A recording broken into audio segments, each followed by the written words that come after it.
keep away from the punching range ni Boom Boom Bautista. Round 1 po tayo scheduled for 12 para po sa WBO Intercontinental Super Bantamweight Championship. At ito po, si Ray Boom Boom Bautista.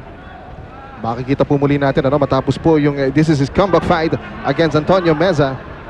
A lot is at stake para po dito kay Boom Boom Bautista. Hindi naman yung titulo, kinito yung pride, yung kanyang sasabi nga natin, yung kanyang roadmap towards another crack at the world title or against Daniel Ponce de Leon. Totoo Yun yan. po yung inaasam-asam ni Boom Boom Bautista sa laban na ito. At malalaman natin kung natuto na si Boom Boom na sa kanyang mga mapait na pagkatalo. Yung last fight niya against Daniel Ponce de Leon, marami nagsasabi that he should show a little more patience, some maturity. He's only 21 years old. Nakalaban niya po si Antonio Barrio Mesa na he's got outstanding credentials. He is the WBC Fecom Box champion. Okay. Right now, teka muna. Looks like an accidental headbutt. Nakauntugan. Very early in this fight. Looks like Mesa's okay. Bato-bato si Mesa, ha? Parang tough guy, eh. Kanya nga ang tawag sa kanya, Barrio. He is from the ghettos of Mexico.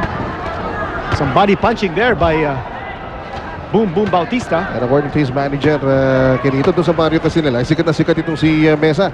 Pwede nga doon tumakbo sa politika doon, eh. Dahil mabarkada itong si Barrio Mesa. Right now, Ray Boom Boom Bautista. Bautista looks like he wants a slugfest. And he's moving in.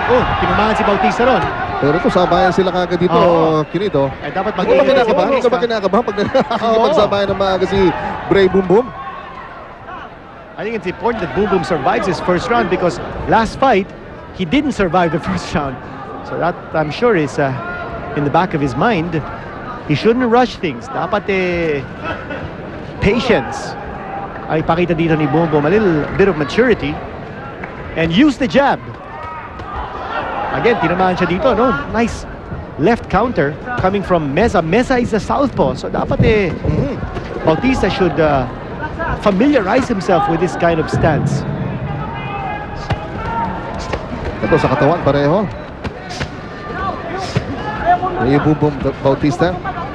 Katawan ni Antonio Mesa. Bautista's now throwing the jab. Break, step back, hands up. Again, dukot sa ilalim. Let him go. Yan, sinasabi ni Boom Boom Bautista, wala rin siyang ideya kung anong klaseng boksingero. Itong si Antonio Mesa, sasabahin sila sa gitna dito. Kinito, walang atrasan. Well, we have to give that round to Boom Boom with his solid